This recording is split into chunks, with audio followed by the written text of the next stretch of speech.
Hello every one. നമ്മുടെ കഴിഞ്ഞ video കുറച്ച് ബ്രേക്കായിപ്പോയി. അതിൻ്റെ ബാക്കി പോർഷൻസാണ് നമ്മൾ ഈ വീഡിയോയിൽ പറയുന്നത്. സോ ബാലൻസ് തിയറി ആയിരുന്നു നമ്മൾ ഡിസ്കസ് ചെയ്തുകൊണ്ടിരുന്നത് അല്ലേ. അപ്പോൾ ബാലൻസ് തിയറി എന്ന് പറയുമ്പോൾ നമ്മൾ തിയറി ഓഫ് ആറ്റിറ്റ്യൂഡ് ചേഞ്ച് എന്ന പേരിൽ പറയാറുണ്ട്. അതിൽ നമ്മൾ പറഞ്ഞു എപ്പോഴും ഒരു ബാലൻസ്ഡ് ആയിട്ടുള്ള സിസ്റ്റം ആയിരിക്കും നമ്മൾ പ്രിഫർ ചെയ്യുക റാദർ ദാൻ ഇംബാലൻസ്ഡ് ആയിട്ടുള്ള സിസ്റ്റം. ഒരു എക്സാമ്പിൾ ആയിരുന്നു നമ്മൾ ലാസ്റ്റ് പറഞ്ഞുകൊണ്ടിരുന്നത്. സോ നമ്മൾ ഈ ഒരു തിയറി പ്രകാരം നമ്മൾ പറഞ്ഞിട്ടുണ്ടായിരുന്നത് നമ്മൾ എപ്പോഴും ഒരു ബാലൻസ്ഡ് സ്ട്രക്ചർ കീപ്പ് ചെയ്യാൻ വേണ്ടി അല്ലെങ്കിൽ അങ്ങനെ ഒരു കൺസിസ്റ്റൻസി ആയിരിക്കും നമ്മൾ എപ്പോഴും പ്രിഫർ ചെയ്യുക.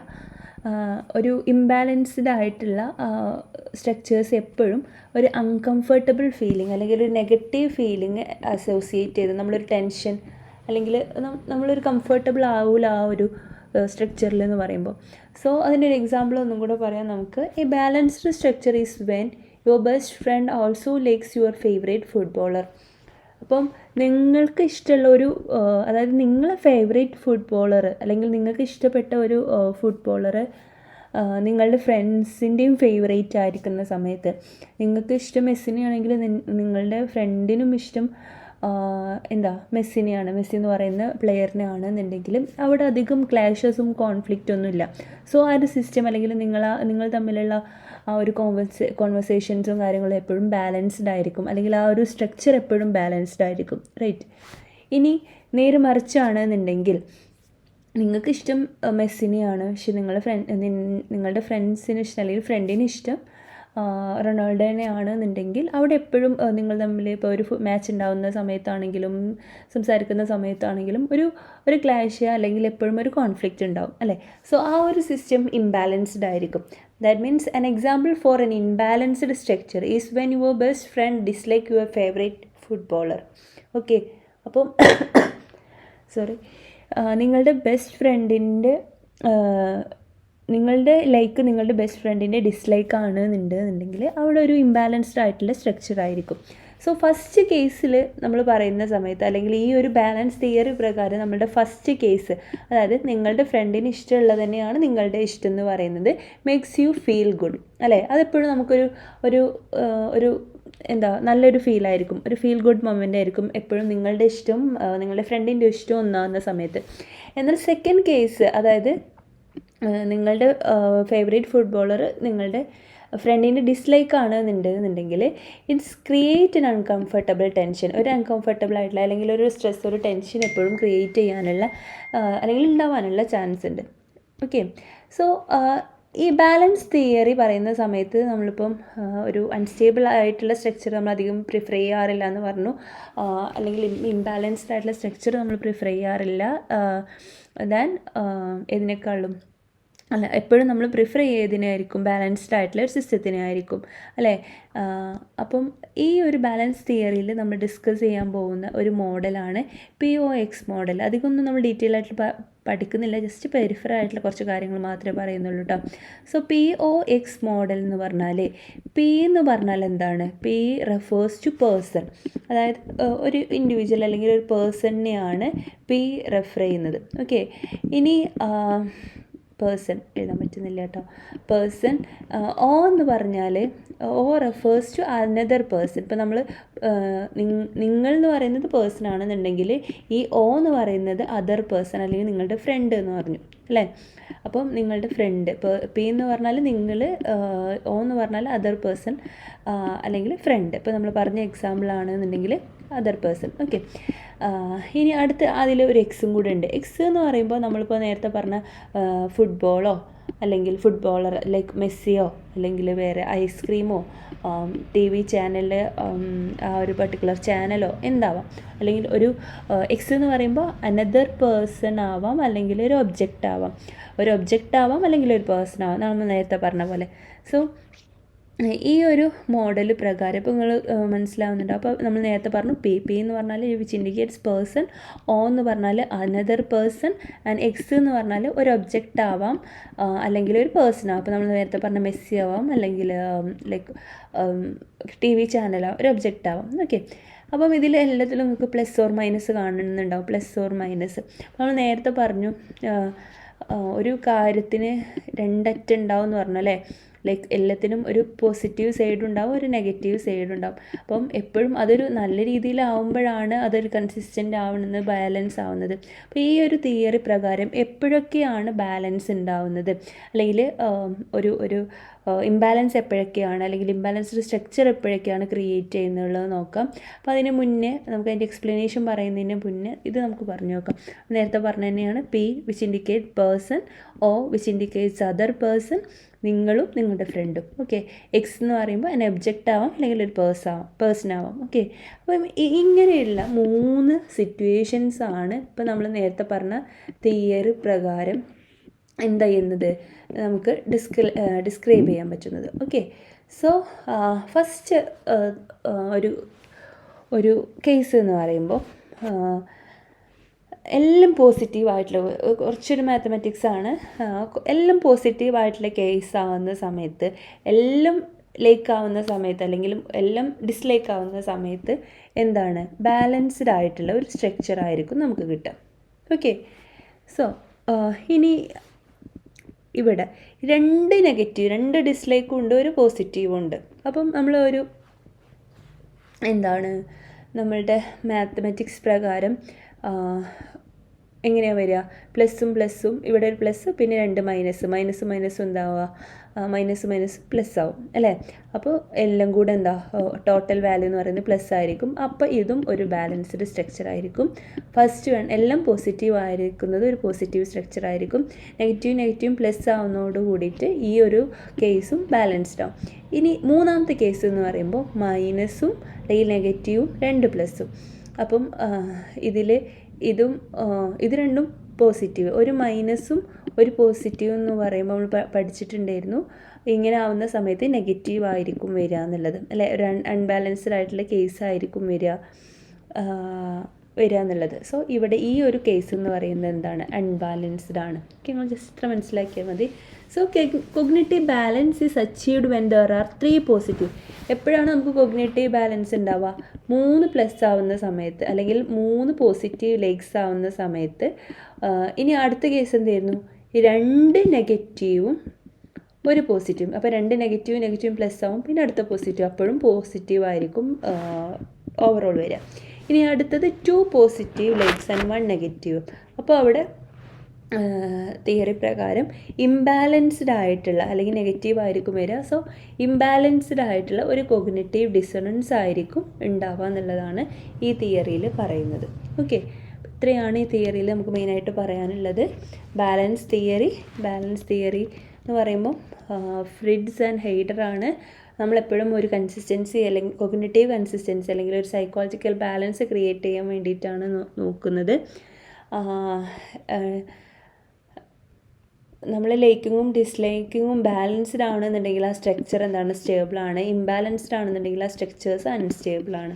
ഓക്കെ, പിന്നെ 3 കേസസ് പറഞ്ഞു, P for person, O for other person, X for object or person എന്നുള്ളത്. സോ 3 കേസ് എന്ന് പറയുന്നത് ഇങ്ങനെയാണ്. 3 പോസിറ്റീവ് ആണെങ്കിൽ ബാലൻസ്ഡ് ആണ്, 2 നെഗറ്റീവും ഒരു പോസിറ്റീവും ആണെങ്കിൽ ബാലൻസ്ഡ് ആണ്, ഒരു നെഗറ്റീവ് 2 പോസിറ്റീവ് ആണെന്നുണ്ടെങ്കിൽ അൺബാലൻസ്ഡ് ആണ്. ഇങ്ങനെയുള്ള രീതിയിലാണ് ഈ തിയറി എക്സ്പ്ലെയിൻ ചെയ്യുന്നത്. ഇനി രണ്ടാമത്തെ തിയറി എന്ന് പറയുന്നത് കൊഗ്നിറ്റീവ് ഡിസണൻസ് തിയറിയാണ്. കൊഗ്നിറ്റീവ് ഡിസണൻസ് നമ്മൾ ഇനിയും ഒരുപാട് സോഷ്യൽ സൈക്കോളജിയിലൊക്കെ ഒരുപാട് പറയാൻ പോകുന്നൊരു തിയറിയാണ്. സോ എന്താണ് കൊഗ്നിറ്റീവ് ഡിസണൻസ് എന്നുള്ളത് നോക്കാം. അപ്പം ഈ ഒരു തിയറി പ്രപ്പോസ് ചെയ്യുന്നത് ലിയോൺ ഫെസ്റ്റിഞ്ചർ ആണ്. ഓർത്ത് വെക്കുക, എപ്പോഴും നമ്മൾ ഡിസ്കസ് ചെയ്യാറുള്ള ഒരു സൈക്കോളജിസ്റ്റാണ്. So the theory was proposed by Leon Festinger. Cognitive dissonance theory was proposed by Leon Festinger.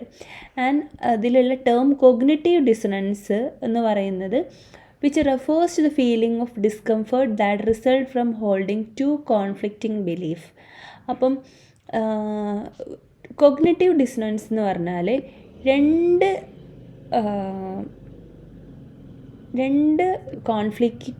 Conflicting ആയിട്ടുള്ള ബിലീഫ് അല്ലെങ്കിൽ കോൺഫ്ലിക്റ്റിംഗ് ആയിട്ടുള്ള 2 ബിഹേവിയേഴ്സ് ഇത് ഹോൾഡ് ചെയ്യുന്ന സമയത്ത്, അതല്ലെങ്കിൽ നമുക്ക് അങ്ങനെ 2 കോൺഫ്ലിക്റ്റ് ആയിട്ടുള്ള ബിലീഫ്സ് നമ്മളെ ഉള്ളിലുണ്ടാകുന്ന സമയത്ത് അത് ഡെഫിനറ്റ്ലി നമ്മളെ ഉള്ളിൽ ഒരു ടെൻഷൻ അല്ലെങ്കിൽ ഒരു ഡിസ്കംഫേർട്ട് ക്രിയേറ്റ് ചെയ്യും അല്ലേ. ഇപ്പം നമ്മൾ ചെയ്യുന്ന ഒരു കാര്യം നമ്മൾ ചെയ്യുന്നുണ്ട്, പക്ഷെ അത് ചെയ്യുന്നത് തെറ്റാണ് എന്നുള്ളൊരു വിശ്വാസം അല്ലെങ്കിൽ ആ ഒരു തിങ്കിങ് ഉണ്ട്. ഇപ്പം എന്താ ഫോൺ യൂസ് ചെയ്യണ്ട എന്ന് പാരൻറ്റ് അല്ലെങ്കിൽ മദർ പറഞ്ഞിട്ടുണ്ടെന്നുണ്ടെങ്കിൽ മദർ കുളിക്കാൻ പോയ സമയത്തോ അല്ലെങ്കിൽ പുറത്ത് പോയ സമയത്തോ നമ്മൾ എന്ത് ചെയ്യുക, ഫോൺ യൂസ് ചെയ്യാണ്. സോ എക്സാമിൻ്റെ സമയത്ത് ഫോൺ യൂസ് ചെയ്യരുത് എന്നായിരുന്നു പറഞ്ഞിട്ടുണ്ടായിരുന്നത്. അപ്പോൾ നമ്മൾ അമ്മ പോയ സമയത്ത് അല്ലെങ്കിൽ മദർ പോയ സമയത്ത് നമ്മൾ ആ യൂസ് ചെയ്യുമ്പോൾ നമുക്കറിയാം തെറ്റാണ് എന്നുള്ളത്, പക്ഷേ എന്താണ് നമ്മൾ ആ ബിഹേവിയർ ചെയ്യുന്നുണ്ട്. സോ രണ്ടും കോൺഫ്ലിക്റ്റിംഗ് ആണ്. ഒന്ന് ചെയ്യുന്നുണ്ട് എന്നാൽ തെറ്റാണെന്നുള്ള മനസ്സിലൊരു കുറ്റബോധമുണ്ട്. സോ ഇങ്ങനെ ഒരു കോൺഫ്ലിക്റ്റിംഗ് ആയിട്ടുള്ളൊരു ബിലീഫ് ഉണ്ടാകുന്ന സമയത്ത് ഇനി അത് നമ്മൾ യൂസ് ചെയ്തു, പിന്നെ കുറച്ച് നേരം കഴിഞ്ഞപ്പോൾ നമുക്കൊരു ടെൻഷൻ വരികയാണ്. ഞാൻ ഉമ്മ പറഞ്ഞത് അല്ലെങ്കിൽ അമ്മ പറഞ്ഞത് കേൾക്കാണ്ട് ഞാൻ ഫോൺ യൂസ് ചെയ്തല്ലോ.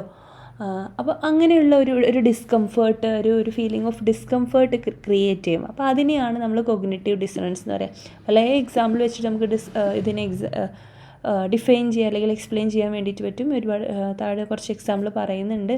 സോ കോഗ്നിറ്റീവ് ഡിസണൻസ് എന്ന് പറഞ്ഞാൽ രണ്ട് കോൺഫ്ലിക്റ്റിംഗ് ആയിട്ടുള്ള ബിലീഫ്സ് ഉണ്ടാകുന്ന സമയത്ത് നമ്മുടെ ഉള്ളിൽ ഉണ്ടാകുന്ന ഒരു ഡിസ്കംഫേർട്ടിനെയാണ് നമ്മൾ കോഗ്നിറ്റീവ് ഡിസണൻസ് എന്ന് പറയുക. അപ്പോൾ ആർക്കും അങ്ങനെയുള്ളൊരു കോഗ്നിറ്റീവ് ഡിസണൻസ് എപ്പോഴും മെയിൻറ്റെയിൻ ചെയ്തു പോകാൻ അല്ലെങ്കിൽ എപ്പോഴും അങ്ങനെ ഉണ്ടാകുന്ന സമയത്ത് നമ്മളെല്ലാവരും കുറക്കാൻ വേണ്ടിയിട്ടാണ് ട്രൈ ചെയ്യുക. സോ അതിൽ നമ്മൾ ബിഹേവിയറിലോ ആറ്റിറ്റ്യൂഡിലോ അങ്ങനെയൊക്കെ നമ്മൾ മാറ്റം ഉണ്ടാക്കാൻ വേണ്ടിയിട്ട് ശ്രമിക്കും. അപ്പോൾ നമ്മൾ മോട്ടിവേഷൻ്റെ കേസിലാണിത് പറയുന്നത്. സോ എങ്ങനെയാണ് മോട്ടിവേഷൻ്റെ കേസിൽ നമുക്കിത് പറയാൻ പറ്റുക എന്നുള്ളത് നോക്കാം. So according to cognitive dissonance theory there is a tendency for individual to seek consistency നമ്മൾ നേരത്തെ പറഞ്ഞു, balance among their cognition, believes or opinion. അപ്പം ഈ ഒരു തിയറി പ്രകാരം നമ്മൾ നേരത്തെ പറഞ്ഞല്ലോ, കോൺഫ്ലിക്റ്റിംഗ് ആയിട്ടുള്ള സിറ്റുവേഷൻ ഉണ്ടെങ്കിലും മനുഷ്യന്മാർ അല്ലെങ്കിൽ ഇൻഡിവിജ്വൽസ് എന്തിനാണ് എപ്പോഴും ശ്രമിക്കുന്നത്, എന്തിനാണ് അല്ലെങ്കിൽ അവരുടെ ടെൻഡൻസി എന്താണ്, എപ്പോഴും ഒരു കൺസിസ്റ്റൻസി എമംഗ് ദെയർ കൊഗ്നീഷൻ, അതായത് ബിലീഫ്സിലും ഒപ്പീനിയൻസിലും നമ്മൾ കൊഗ്നീഷൻസിൽ ഒരു കൺസിസ്റ്റൻസി ക്രിയേറ്റ് ചെയ്യുക, കൊണ്ടുവരിക എന്നുള്ളത് ആണ്, അല്ലെങ്കിൽ ഒരു മാച്ചായി പോവുക എന്നുള്ളതാണ് ഉദ്ദേശിക്കുന്നത്. So when there is an inconsistency between attitude or behavior, something must change to eliminate the dissonance. So നമ്മളെ ഉള്ളിൽ ഒരു ഇൻകൺസിസ്റ്റൻസി ഉണ്ടാവുകയാണെന്നുണ്ടെങ്കിൽ നമ്മളെ ആറ്റിറ്റ്യൂഡോ ബിഹേവിയറോ ഒക്കെ തമ്മിൽ ഒരു ഡിസണൻസ് അല്ലെങ്കിൽ ഇൻകൺസിസ്റ്റൻസി ഉണ്ടാവുകയാണെന്നുണ്ടെങ്കിൽ നമ്മളെപ്പോഴും ആ ഒരു ഡിസണൻസ് മാറ്റാൻ വേണ്ടിയിട്ട് something must change to eliminate the dissonance, ആ ഒരു മിസ്മാച്ച് മാറ്റാൻ വേണ്ടിയിട്ടാണ് നമ്മൾ ശ്രമിക്കുക. സോ നമ്മൾ സിമ്പിളായിട്ട് പറയുകയാണെന്നുണ്ടെങ്കിൽ cognitive dissonance refers to a situation involving conflicting attitudes, beliefs or behaviours. നമുക്ക് ഉള്ളിലുണ്ടാവുന്ന ആറ്റിറ്റ്യൂഡ്സുകൾ തമ്മിലുള്ള കോൺഫ്ലിക്റ്റോ ബിലീഫ്സോ ബിഹേവിയേഴ്സ് തമ്മിലുള്ള കോൺഫ്ലിക്റ്റുകളെയാണ് പൊതുവേ നമ്മൾ കോഗ്നിറ്റീവ് ഡിസണൻസ് എന്ന് പറയുന്നത്. So this produces A feeling of mental discomfort leading to an alteration in one of the attitudes, beliefs or behaviors to reduce discomfort and restore balance. അപ്പോൾ നമുക്ക് ഇങ്ങനെ കോൺഫ്ലിക്റ്റിംഗ് ആയിട്ടുള്ളൊരു സിറ്റുവേഷൻ വരുന്ന സമയത്ത് ഓഫ് കോഴ്സ് ഫീലിംഗ് ഓഫ് ഒരു mental discomfort നമുക്ക് ഉണ്ടാവാനുള്ള chance ഉണ്ട്. സോ ഈ ഒരു ഡിസ്കംഫർട്ട് അല്ലെങ്കിൽ ഇംബാലൻസ് ഇല്ലാണ്ടാക്കാൻ വേണ്ടിയിട്ട് നമ്മൾ എന്ത് ചെയ്യണം, ബാലൻസ് എന്ന് പറയുന്ന ഒരു സ്റ്റേറ്റിലേക്ക് കൊണ്ടുവരണം. ആ ഡിസ്കംഫർട്ട് കുറച്ചിട്ട് നമ്മളൊരു ബാലൻസ് എന്ന് പറയുന്ന ഒരു സ്റ്റേറ്റിലേക്ക് കൊണ്ടുവരണം. അതിന് നമ്മൾ എന്താ ചെയ്യേണ്ടി വരിക, മേ ബി നമുക്കുള്ളിലുള്ള ആറ്റിറ്റ്യൂഡോ ബിഹേവിയറോ ബിലീഫോ ഒക്കെ മാറ്റുക, അങ്ങനെ നമ്മൾ ഈ ഡിസ്കംഫർട്ട് കുറക്കുക എന്നുള്ളത്. ഇപ്പം നമുക്ക് കോൺഫ്ലിക്റ്റിംഗ് ആയിട്ടുള്ള വേറൊരു എക്സാമ്പിൾ പറയാം. ഇപ്പോൾ നമ്മളൊരു പുതിയ വണ്ടി എടുക്കുകയാണെന്ന് വിചാരിക്കുക, അല്ലെങ്കിൽ ഒരു കാറോ ബൈക്കോ എന്തെങ്കിലും പുതിയൊരു പ്രൊഡക്റ്റ് എടുക്കുകയാണ്, അല്ലെങ്കിൽ ഒരു ഡ്രസ്സ് പുതിയത് വാങ്ങുകയാണ്. നമ്മൾ വാങ്ങാൻ പോയ സമയത്ത് നമുക്ക് ഭയങ്കര ഒരു കൺഫ്യൂഷൻ അല്ലെങ്കിൽ ഒരു കോൺഫ്ലിക്റ്റ് വരികയാണ്. നമുക്ക് 2 പ്രൊഡക്റ്റ് ഇഷ്ടമായി, ഇപ്പം ഓഡി ഇഷ്ടമായി, BMW ഇഷ്ടമായി, അല്ലെങ്കിൽ 2 ഡ്രസ്സ്, ഒരു ബ്ലൂ ഡ്രസ്സും യെല്ലോ ഡ്രസ്സും നമുക്ക് ഇഷ്ടമായി.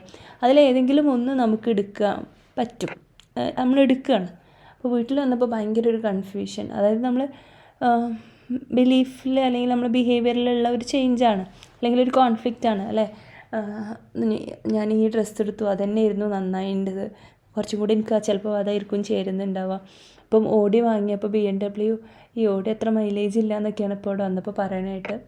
അപ്പം എനിക്ക് BMW എടുത്താൽ മതിയായിരുന്നു. അങ്ങനെ ആ രീതിയിലുള്ള ഒരു ഒരു കോൺഫ്ലിക്റ്റിംഗ് ആയിട്ടുള്ളൊരു സിറ്റുവേഷൻ വരികയാണെങ്കിൽ അവിടെ ഒരു ഡിസണൻസ് വന്നു എന്നുള്ളതാണ്. അപ്പോൾ ആ ഡിസണൻസ് വന്ന് നമുക്ക് പിന്നെ ഒരു സുഖം ഉണ്ടാവില്ല, ഒരു ടെൻഷൻ അല്ലെങ്കിൽ ഒരു ഡിസ്കംഫേർട്ട് എപ്പോഴും ക്രിയേറ്റ് ചെയ്യും. അപ്പോൾ നമ്മളെപ്പോഴും ആ ഒരു ഡിസ്കംഫേർട്ട് കുറക്കാൻ വേണ്ടിയിട്ടാണ് ശ്രമിക്കുക. അതാണ് ഈ തിയറി പറയുന്നത്. അപ്പോൾ നമ്മൾ ഡിസ്കംഫേർട്ട് കുറക്കാൻ വേണ്ടിയിട്ട് ഒന്നെങ്കിൽ നമ്മൾ ബിഹേവിയറിലോ ആറ്റിറ്റ്യൂഡിലോ ഒപ്പീനിയനിലോ ഒക്കെ ചേഞ്ച് വരുത്തും.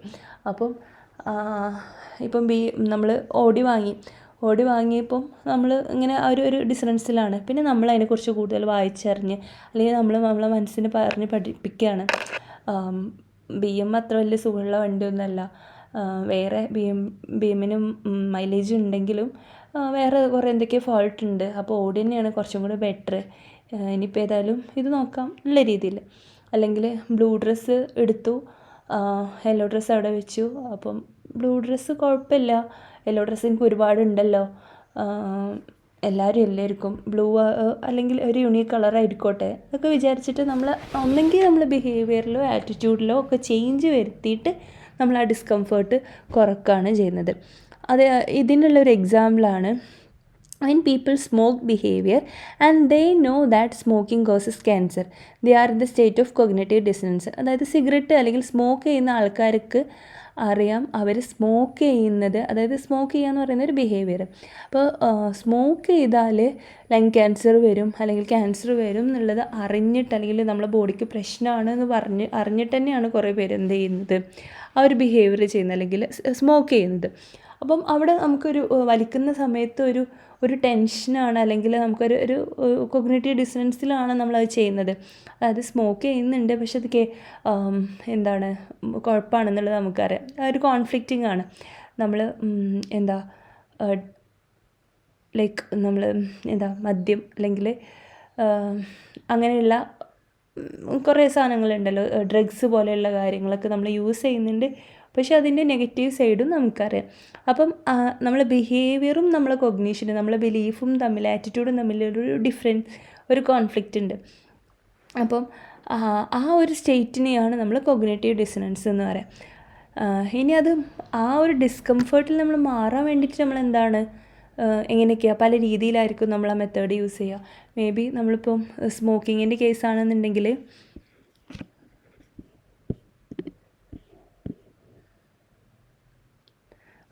സ്മോക്കിങ്ങിൻ്റെ കേസാണെന്നുണ്ടെങ്കിൽ നമ്മളിങ്ങനെ വിചാരിക്കും കുറേയൊന്നുമില്ലല്ലോ, ഞാൻ ഇപ്പോൾ ഒറ്റ തവണയല്ലേ വലിച്ചത്, അപ്പോൾ വലിയ പ്രശ്നമൊന്നും ഉണ്ടാവില്ല, ഇനി വലിക്കണ്ട, അല്ലെങ്കിൽ അത്ര ഒരു സ്ട്രെങ്ത് ഇല്ലാത്ത അല്ലെങ്കിൽ അത്ര കോൺസെൻട്രേറ്റഡ് ഒന്നും അല്ലാത്ത ഡ്രഗല്ലേ ഇപ്പോൾ ഞാൻ യൂസ് ചെയ്തത്, അല്ലെങ്കിൽ അത്ര പ്രശ്നമൊന്നും അല്ലാത്ത ഇൻഡ്യൂസ് ചെയ്യാത്ത വലിയ എഫക്റ്റൊന്നും ഉണ്ടാക്കാത്ത ഡ്രഗല്ലേ യൂസ് ചെയ്തത്, ഇപ്രാവശ്യം പോട്ടെ, ഇനി അങ്ങനെ വലിയ കോൺസെൻട്രേറ്റഡ് ആയിട്ടുള്ള ഡ്രഗൊന്നും ഞാൻ യൂസ് ചെയ്യില്ല. അങ്ങനെ ആ രീതിയിൽ നമ്മൾ ബിഹേവിയർ ചെയ്താൽ ഞാൻ യൂസ് ചെയ്തു, ഇനിയിപ്പോൾ ഇപ്രാവശ്യം പോട്ടെ, ഇനി യൂസ് ചെയ്യേണ്ട എന്നുള്ള രീതിയിൽ നമ്മൾ ആ ഒരു ഡിസ്കംഫേർട്ട് നമ്മൾ കുറക്കാൻ വേണ്ടിയിട്ട് നമ്മൾ ആറ്റിറ്റ്യൂഡൊക്കെ ചേഞ്ച് ചെയ്യുക അല്ലേ.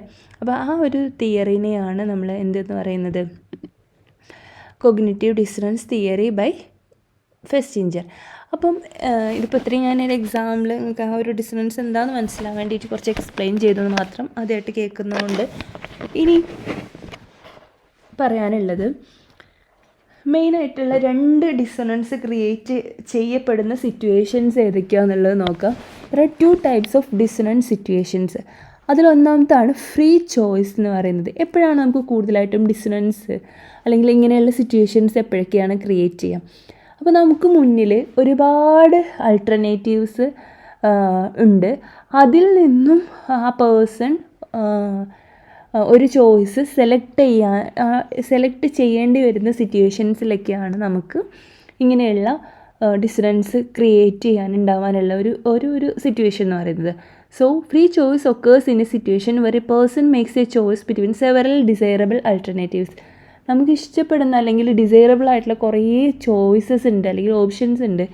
ആ ചോയ്സസിൽ നിന്നുമാണ് ഡിസിഷൻ എടുക്കുന്നത് എന്നുണ്ടെങ്കിൽ അപ്പോഴാണ് നമുക്ക് ഡിസണൻസ് ഉണ്ടാവുക.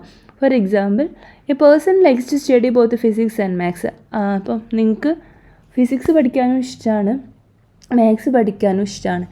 After he decided to choose maths, എങ്ങനെ ലാസ്റ്റ് എന്ത് ചെയ്തു, മാത്സ് ചൂസ് ചെയ്തു. According to Festinger theory there will be a difference. ഇപ്പം ആ കുട്ടി ഒരു എക്സ്റ്റെൻഡിൽ മാത്തമാറ്റിക്സ് എന്ന് പറയുന്ന സബ്ജക്റ്റ് ചൂസ് ചെയ്താലും കുറച്ച് കഴിഞ്ഞാൽ ആ കുട്ടിക്ക് ഒരു ഡിഫറൻസ് ഉണ്ടാവാനുള്ള ചാൻസ് ഉണ്ട്. കാരണം because his cognition that he likes physics. Maths എടുത്തു എന്നുള്ളൂ, ആ കുട്ടിക്ക് ഫിസിക്സും കൂടെ ഇഷ്ടമാണ്, ഒരേപോലെ ഇഷ്ടമാണ്. So but not able to study anymore. പക്ഷേ കുട്ടീൻ്റെ പ്രശ്നം എന്താ, ഞാൻ മാത്സ് എടുത്ത കാരണം, അല്ലെങ്കിൽ ആ കുട്ടി മാത്സ് എടുത്ത കാരണം ഫിസിക്സ് പഠിക്കാൻ കുട്ടിക്ക് പറ്റില്ല. സോ അവിടെ ഒരു ഇഷ്ടപ്പെട്ട സാധനം പഠിക്കാൻ പറ്റാത്ത അവസ്ഥ. അതേപോലെ ഇഷ്ടമുള്ളൊരു സാധനം എടുത്തുവെങ്കിലും അതേപോലെ ഇഷ്ടമുള്ള അല്ലെങ്കിൽ അതിനേക്കാളും ഇഷ്ടപ്പെട്ടെന്ന വേറൊരു സബ്ജക്റ്റ് ആയിരുന്നു ഫിസിക്സ് എന്ന് പറയുന്നത്. സോ ആൾട്ടർനേറ്റീവ്സ് വരുന്ന സമയത്ത് അതായത് ഒരേപോലെ ഇഷ്ടമുള്ള ആൾട്ടർനേറ്റീവ്സ്, ഡിസൈറബിൾ ആയിട്ടുള്ള ആൾട്ടർനേറ്റീവ്സ് വരുന്ന സമയത്ത് അതിലൊന്നും ഫ്രീ ആയിട്ടൊന്ന് ചൂസ് ചെയ്യുന്ന സമയത്തായിരിക്കും നമുക്ക് ഡിഫറൻസ് വരാനുള്ള ചാൻസ് കൂടുതൽ. Okay. And second one is forced compliance dissonance. Forced compliance എന്ന് പറയുമ്പോൾ ഒരാൾ എന്തെങ്കിലും ഫോഴ്സ് ചെയ്തിട്ട് നമ്മൾ ഒരു ഡിസണൻസ് ക്രിയേറ്റ് ചെയ്യുക എന്നുള്ളതാണ്. So which occurs when an individual forced into behaving in a manner that is inconsistent with his or her believes or attitude. അത് സിമ്പിളാണ്. നമ്മളിപ്പോൾ ഒരു പ്രൊഫഷൻ സെലക്ട് ചെയ്യുന്ന സമയത്ത് അല്ലെങ്കിൽ ഒരു കോഴ്സ് പ്രോഗ്രാമൊക്കെ സെലക്ട് ചെയ്യുന്ന സമയത്ത് നമ്മളുടെ പാരൻസിന് ഇഷ്ടം വേറെ ഒരു ഫീൽഡായിരിക്കും, നമുക്കിഷ്ടം വേറെ ഒരു ഫീൽഡായിരിക്കും. പക്ഷേ ഫോഴ്സ്ഫുള്ളി നമ്മളെ പാരൻസിൻ്റെയും കൂടി ഇഷ്ടം നമ്മൾ പരിഗണിച്ചിട്ടായിരിക്കും, അല്ലെങ്കിൽ അൺഫോർച്ചുനേറ്റ്ലി നമ്മൾ അവരുടെ ഇഷ്ടം കൂടെ ഒന്നും നോക്കിയിട്ട്, അല്ലെങ്കിൽ അവരുടെ സന്തോഷം കൂടെ നോക്കിയിട്ടായിരിക്കും നമ്മൾ എന്ത് ചെയ്യുക, ഒരു ഫീൽഡ് ചൂസ് ചെയ്യുക, അല്ലേ? സോ ആ ഒരു സമയത്ത് നമുക്കിഷ്ടം വേറെ ഫീൽഡും പാരൻസിന് ഇഷ്ടം ഈ ഫീൽഡും ആണെന്നുണ്ടെങ്കിൽ അപ്പോഴും നമ്മൾ എടുത്തിട്ടുണ്ടെങ്കിലും അല്ലെങ്കിൽ ചൂസ് ചെയ്തിട്ടുണ്ട് എന്നുണ്ടെങ്കിലും നമുക്ക് നമ്മളുടെ ബിലീഫും നമ്മളുടെ ബിഹേവിയറും തമ്മിൽ ഒരു കോൺഫ്ലിക്റ്റ് ഉണ്ടാവും, അല്ലേ? അപ്പം അതിനെയാണ് നമ്മൾ ഫോഴ്സ്ഡ് കോംപ്ലയൻസ്, അല്ലെങ്കിൽ മറ്റൊരാളുടെ ഇഷ്ടത്തിന് വേണ്ടിയിട്ട് നമ്മളുടെ ബിലീഫിലും ആറ്റിറ്റ്യൂഡിലൊക്കെ മാറ്റം ഉണ്ടാവുക, അല്ലെങ്കിൽ നമ്മളുടെ ബിലീഫും അവരുടെ ബിലീഫും തമ്മിലുണ്ടാവുന്ന ഒരു ഇൻകൺസിസ്റ്റൻസി. ഓക്കെ. അപ്പം അതിനൊരു example, your parent force to study psychology instead of another course you like. Parent പറയാണ് സൈക്കോളജി എടുക്കാൻ, നിങ്ങൾക്ക് ഇഷ്ടം വേറൊരു കോഴ്സാണ്. അപ്പം അവരുടെ ഇഷ്ടത്തിന് വേണ്ടിയിട്ട് അവരുടെ ആറ്റിറ്റ്യൂഡും നിങ്ങളുടെ ആറ്റിറ്റ്യൂഡും തമ്മിലുള്ള ഒരു ഇൻകൺസിസ്റ്റൻസി ക്രിയേറ്റ് ചെയ്യും. അപ്പോൾ അങ്ങനെയുള്ള സിറ്റുവേഷൻസിലൊക്കെയാണ് ഫോഴ്സ്ഡായിട്ട് കോംപ്ലയൻസ്, അല്ലെങ്കിൽ ഫോഴ്സ്ഡായിട്ട് നമ്മൾ ഒരാൾ ഒന്ന് എടുക്കാൻ പറയുമ്പോൾ, അല്ലെങ്കിൽ നമ്മൾ ആറ്റിറ്റ്യൂഡിൽ ഇൻഫ്ലുവൻസ് ചെയ്യുമ്പോഴാണ് നമുക്ക് കൂടുതലായിട്ടും ഡിസണൻസ് ഉണ്ടാവുക എന്നാണ് പറയുന്നത്. ഓക്കെ. അപ്പോൾ ഇത്രയാണ് ഈ ഒരു തിയറിൻ്റെ ബേസിൽ പറയാനുള്ളത്. അതിൽ എങ്ങനെയൊക്കെ നമുക്ക് 3 മെത്തേഡ്സ് പറയുന്നുണ്ട്, എങ്ങനെയൊക്കെ നമുക്ക് നമ്മളുടെ കൺസിസ്റ്റൻസി മാറ്റാം, അല്ലെങ്കിൽ ആ ഒരു ഡിസ്കംഫേർട്ട് എങ്ങനെയൊക്കെ റെഡ്യൂസ് ചെയ്യാം എന്നുള്ളതിന് 3 മെത്തേഡ്സാണ്. അപ്പോൾ നേരത്തെ പറഞ്ഞല്ലോ, നമ്മൾ പല രീതിയിൽ ആ ഒരു ഡിസ്കംഫേർട്ട് കുറക്കാൻ ശ്രമിക്കും എന്നുള്ളത്. അങ്ങനെ നമ്മൾ ചെയ്യുന്ന 3 മെത്തേഡ്സാണ്. Change 1 or more of the attitude. നമുക്കപ്പം ഉണ്ടായിരുന്ന ആറ്റിറ്റ്യൂഡോ അല്ലെങ്കിൽ ബിഹേവിയറോ ബിലീഫോ ഒക്കെ ഒന്ന് എന്ത് ചെയ്യുക, ചേഞ്ച് ചെയ്യുക. നമ്മൾ വേറെ രീതിയിൽ ചിന്തിക്കുക, അല്ലെങ്കിൽ നമ്മൾ ആറ്റിറ്റ്യൂഡ് ഒന്ന് ചേഞ്ച് ചെയ്യുക, ബിഹേവിയർ ഒന്ന് മാറ്റുക, ബിലീഫ് ഒന്ന് മാറ്റുക. അങ്ങനെ ആകുമ്പോൾ നമുക്ക് ആ ഒരു പ്രശ്നം, നമ്മൾ നേരത്തെ പറഞ്ഞല്ലോ BMWൻ്റെയും ഓഡിയൻ്റെയൊക്കെ കാര്യം. അപ്പോൾ നമ്മൾ ആ ഒരു ആറ്റിറ്റ്യൂഡിലോ ബിഹേവിയറിലൊക്കെ ഒരു മാറ്റം ഉണ്ടാക്കുന്ന സമയത്ത് നമുക്ക് എന്ത് ചെയ്യാൻ പറ്റും, ആ ഒരു ഇൻകൺസിസ്റ്റൻസി ഡിസണൻസ് കുറക്കാൻ വേണ്ടിയിട്ട് പറ്റും. And acquire new information that outweigh the dissonant belief. നമ്മൾ അതിനെക്കുറിച്ച് ന്യൂ ഇൻഫർമേഷൻസ് കളക്ട് ചെയ്യുക, അതിൻ്റെ ഇമ്പോർട്ടൻസ് കുറക്കുന്ന രീതിയിൽ, അല്ലെങ്കിൽ നമുക്ക് കോൺഫ്ലിക്റ്റ് നിന്ന് ഒഴിവാകാൻ വേണ്ടിയിട്ട് അതിനെ ഹെൽപ്പ് ചെയ്യുന്ന, അതിലേക്ക് അതിനെ സപ്പോർട്ട് ചെയ്യുന്ന ഇൻഫർമേഷൻസ് കളക്ട് ചെയ്യുക. Reduce the importance of the cognition, belief and attitudes. പിന്നെ നമ്മളുടെ ബിലീഫും നമ്മൾ നേരത്തെ പറഞ്ഞ ചേഞ്ച് ചെയ്യാമെന്ന് പറഞ്ഞു. ഇതിൽ reduce the importance of the cognition, belief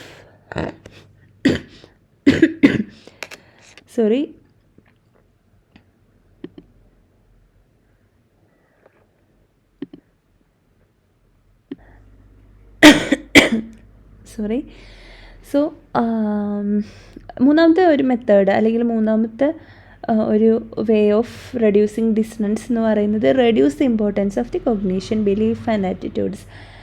അപ്പം നമ്മളുടെ കൊഗ്നീഷൻ, നമ്മൾ ആ തിങ്കിങ് ബിലീഫ് അതിന് അത്രത്തോളം ഇമ്പോർട്ടൻസ് കൊടുക്കാതിരിക്കുക, അതിന് അത്രത്തോളം ഒരു നോട്ടീസ് ആൻഡ് ടെൻഷൻ കൊടുക്കാണ്ടിരിക്കുക, അങ്ങനെ നമുക്ക് ഡിസണൻസ് കുറക്കാൻ വേണ്ടിയിട്ട് പറ്റും. ഇത്രയാണ് 3 മെത്തേഡ്സ് എന്ന് പറയുന്നത്. സോ ഈ ഒരു തിയറിയിൽ മെയിനായിട്ട് പറയുന്നത് cognitive dissonance theory by Leon Festinger. Cognitive dissonance എന്ന് പറഞ്ഞാൽ കോൺഫ്ലിക്റ്റിംഗ് ബിലീഫോ അല്ലെങ്കിൽ ബിഹേവിയേഴ്സോ ആറ്റിറ്റ്യൂഡ്സോ ഒക്കെ ഉണ്ടാകുന്ന സമയത്ത് നമുക്ക് ഉണ്ടാകുന്ന ഫീലിംഗ് ഓഫ് ഡിസ്കംഫേർട്ടിനെയാണ് നമ്മൾ കോഗ്നിറ്റീവ് ഡിസണൻസ് എന്ന് പറയുക. അതുപോലെ തന്നെ ഈ ഒരു കോഗ്നിറ്റീവ് ഡിസണൻസ് ഉണ്ടാകുന്ന സമയത്ത് നമ്മൾ ഹൈലി ഒരു ഒരു സ്റ്റേബിൾ അല്ലാത്ത കണ്ടീഷനായിരിക്കും, അല്ലെങ്കിൽ ഒരു അൺബാലൻസ്ഡ് സ്റ്റേറ്റിലായിരിക്കും. സോ നമ്മൾ ബാലൻസ് ക്രിയേറ്റ് ചെയ്യാൻ വേണ്ടിയിട്ട് നമ്മൾ കൊഗ്നീഷനിൽ ചേഞ്ച് ഉണ്ടാക്കുക. മെയിനായിട്ടും 2 ടൈപ്സ് ഓഫ് ഡിസണൻസ് സിറ്റുവേഷനാണ്. ഒന്ന് ഫ്രീ ചോയ്സ്, അതേപോലെ തന്നെ ഫോഴ്സ്ഡ് കോംപ്ലയൻസ് ഡിസണൻസ്. 3 മെത്തേഡ്സിലൂടെ നമുക്ക് ഡിസണൻസ് ചേഞ്ച് ചെയ്യാൻ വേണ്ടിയിട്ട് പറ്റും. Change 1 or more attitude, acquire new information, reduce importance of cognition. ഇത്രയും ക്ലിയർ ആയെന്ന് വിചാരിക്കുന്നു. എന്തെങ്കിലും ഡൗട്ട് ഉണ്ടെങ്കിൽ ചോദിക്കുക. Thank you all.